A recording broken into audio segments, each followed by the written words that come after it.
After 7 years of trying to make the perfect Vision 3 5219 Kodak inspired LUTs and PowerGrade, I think I've finally done it. And today I'm introducing you to Film Depth, my brand new film emulation PowerGrade for DaVinci Resolve. I'm Scott Jeske and welcome back to the channel. I've been essentially trying to build the perfect film emulation LUT. One of the things that I realized along the years is that film never really quite looks exactly the same. I think that sometimes that's one of the frustrations that people have with tools like Dehancer, is that they're looking for a specific film look, and there are so many variables to what a film look is. It depends on how you print it. It depends on if there's a DI in the middle. It depends on what negative stock you shoot on, what resolution.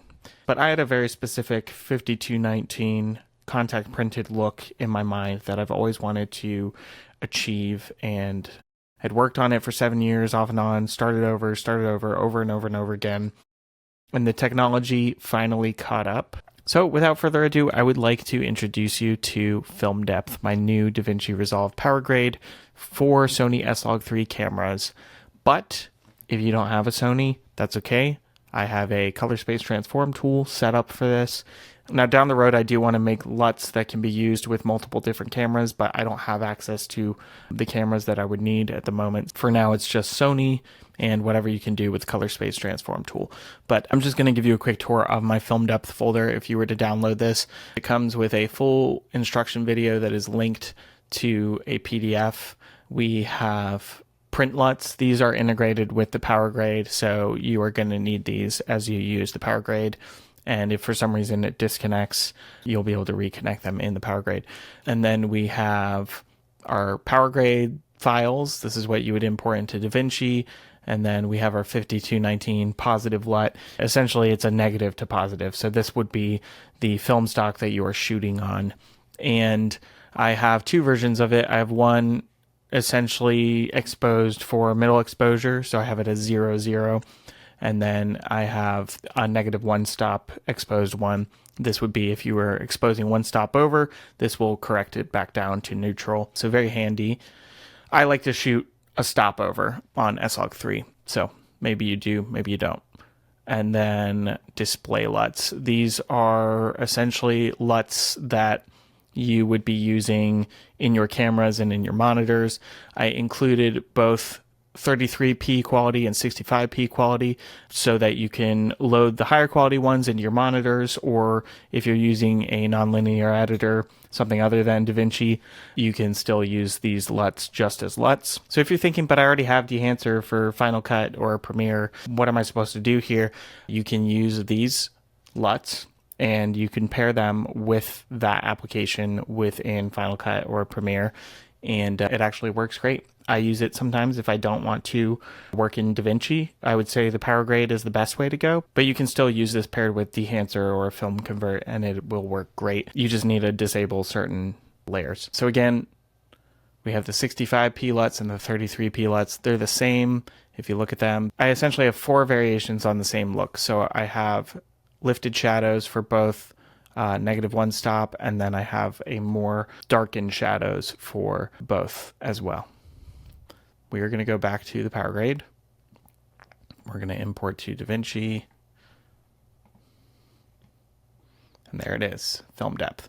I'm just going to do a quick demo and just show you how easy this is. Here's some footage of me. This is S-Log footage, looking very angry for some reason. I'm not sure why I was, but I was.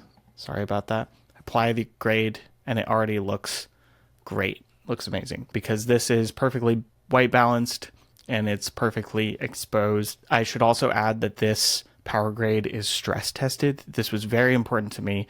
There's nothing worse than crappy LUTs that certain colors are artifacty or they're banding.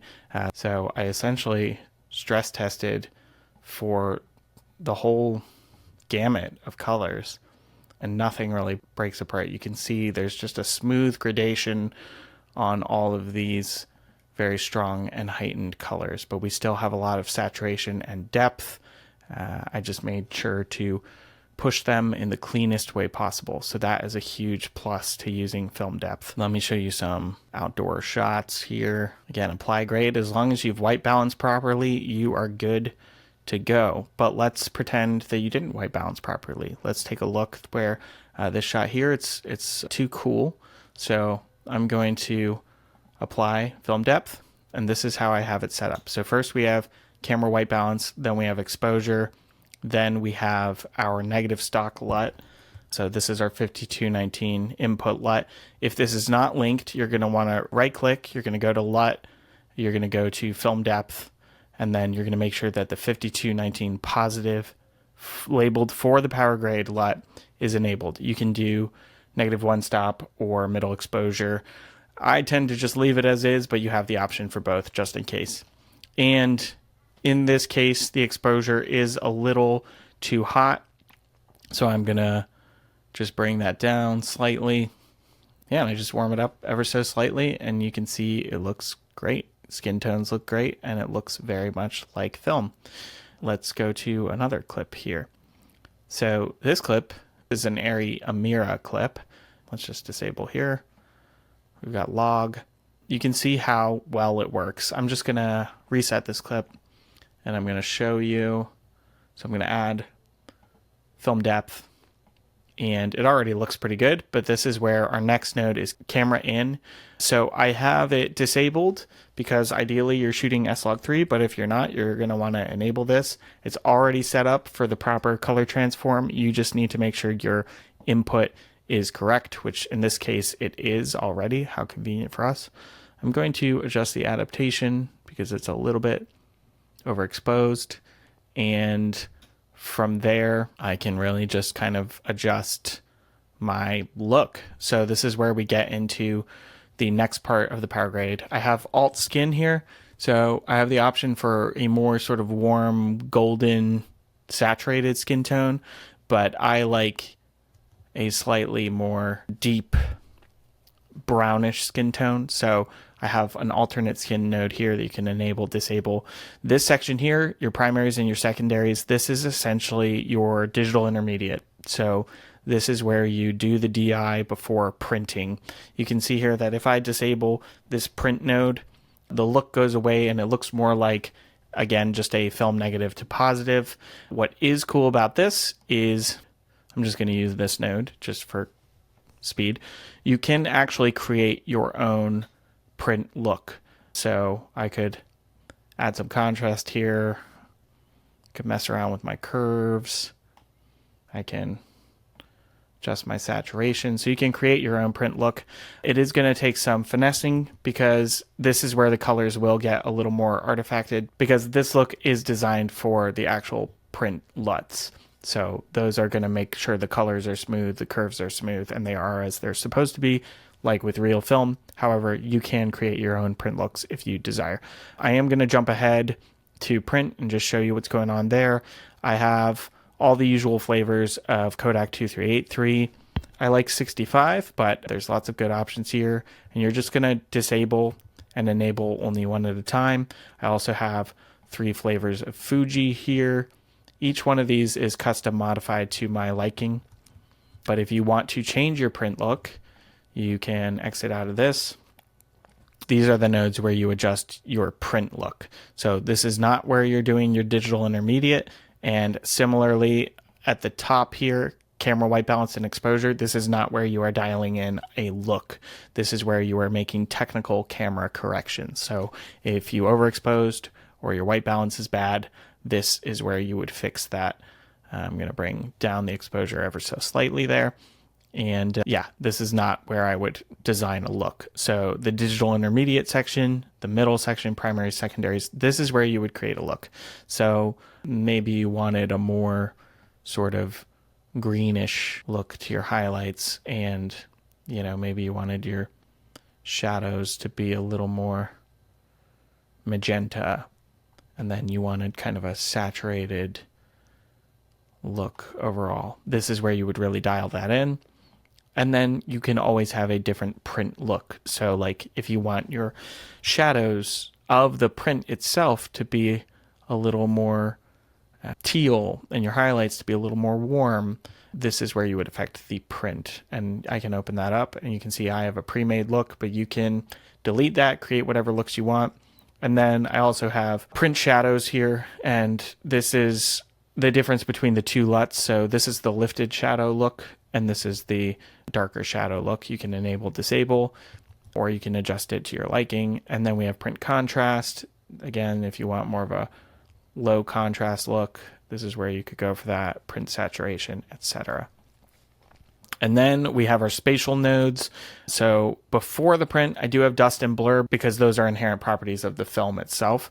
But after that, I have vignette, halation, bloom, flicker, and then grain, gate weave. And I have grain and gate weave last because gate weave is not actually within the film. It's external to the film because it's how the film is interacting with the sprockets on the projector. And then grain, I also didn't want that to be affected by the blur and all these other attributes, so I have grain last. So dust, this is when you get the little specks on the film. Blur is essentially the resolution of the film, so if you wanted more of like a 16 millimeter look, you know, you could do a more blurred look. And then looking at another clip here, next we have halation. You can see it very much affected here on the light bulb where it's hitting the shadows. It's essentially where the highest highlights interact with the darkest shadows. I, especially after 2024, when everyone just went way too far with halation, I like it to be subtle. I think that even on real film, unless it's 16 millimeter or 8 millimeter, it's fairly subtle. So I have it defaulted to be pretty subtle, but you can adjust it to your liking. And with each of these layers, I'm using the DaVinci Resolve Film Look Creator, but with only that attribute enabled. And so if you don't have the full version of DaVinci, these layers will not work. But the reason why I have them broken onto nodes is just to keep it really simple. You can dive in and you can customize per node, but if you don't want halation, you can disable halation. If you don't want bloom, you can disable flicker, etc. So from there, it's pretty self-explanatory, but if you want maybe like a warmer halation or more green or more magenta, you can go in and you can adjust that manually. Hey, popping in real quick to say that I will be providing more visual references for this PowerGrade on the website and potentially on YouTube as well. But I wanted to also point out to you that my past 10 or so videos were using some evolution of the film depth PowerGrade as I was making it. And especially you can see it in action on my recent film, Real Time. So if you haven't seen that film, go and check it out and take a look at some of my other videos if you want to see what the PowerGrade looks like. On some of those videos, I was only using the LUT, but Real Time, I'm using the full PowerGrade. Thanks. But overall with this PowerGrade, the reason why it took me so long was because I cared so much about it looking good across all types of shots. So I shot in every white balance you can imagine, every type of environment. I've used so much different types of footage. And at the end of the day, some of the danger is you watch movies and you see different film looks or print looks and you think like, oh, it should look like that. But what's really cool about this is at a baseline, it looks great and it looks like a film and it has a great look to it in of itself.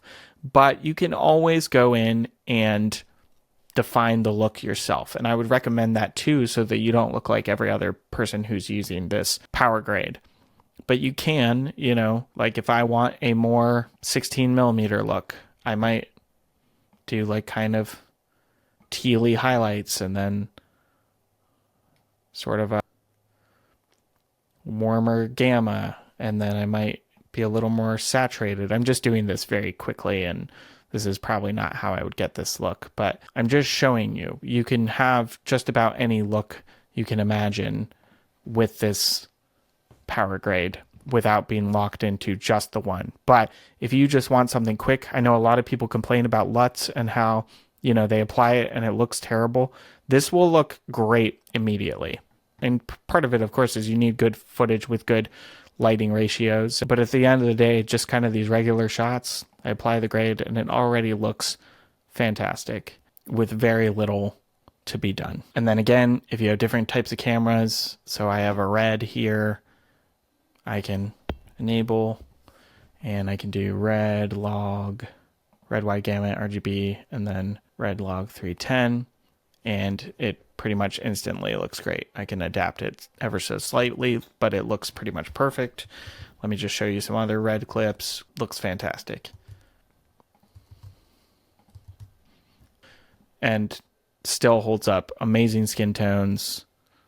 It's got these great bluish shadows of film. Shoot good footage, expose it well, white balance it well, and you're going to look great. But even if you don't, it takes very little to get this looking great. And I'll just show you, if you wanted to shoot with a -1 stop, you could go down here and you could choose that LUT for a quick switch, because this footage here was shot 1 stop over. I have not done a ton of testing with Rec. 709 footage because this PowerGrade was designed for log footage, but you can still use Rec. 709. So again, you go to the color space transform and you are going to choose Rec. 709, and then you're going to choose Gamma 2.4. And also when working with this PowerGrade, you need to make sure that your project is set up for Rec. 709 Gamma 2.4. This is not perfect. As you can see, you're going to need some adjusting here. It's not as flexible as if you were working with log files, but it still gets the job done. So I'm just going to grab still. I'm going to apply it to some other Rec. 709 footage so we can see how it's holding up. Yeah, it's holding up great. It's not falling apart on you. So again, you can really shoot on any camera with this, and by and large, it's going to look very, very good. Got some more red footage here. Yeah, you can just see the skin tones are just very film looking. If you go and search Kodak 5219 on YouTube and look at their demo of what that looks like, it's very similar to this. Same types of shadows, almost identical colors, skin tones, etc. So I spent a lot of time trying to match this perfectly to thousands of references.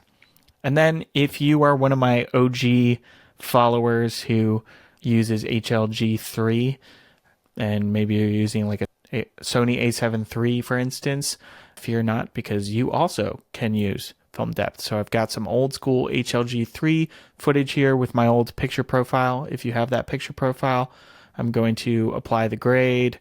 I'm going to adjust my camera in to, let's just try 2100. I know this is not a perfect adaptation because this is Rec. 2020 HLG footage, but you can see it's still working just fine, and we can then adjust to adapt it, and look at that. We've got it applied to our old school HLG footage, which is kind of fun. Let me do it on this one too. Yep. And it's looking good. No major issues. I hope you can check out Film Depth. Obviously, no obligation whatsoever to purchase it, but I am hoping to make YouTube a more full-time part of my year in 2025, and this would be huge in helping to support the channel and take on less sponsorships and take on less freelance work in order to make more videos and more films, and hopefully also to help support me in making my first feature film. So if you're looking for a great film emulation, this is my favorite film emulation of all of them. Of course, I'm biased, but I've used all of them, and this one is my favorite, and it's very easy to get going. If you like it, check it out at the link in the bio. Within the first week or so of releasing this, it is going to be on sale. I'm going to have sales periodically, but right now it's at a significant discount, so hope you can check it out. Thank you all for watching, and if you like what you saw, don't forget to like, comment, subscribe, and I'll see you in the next one.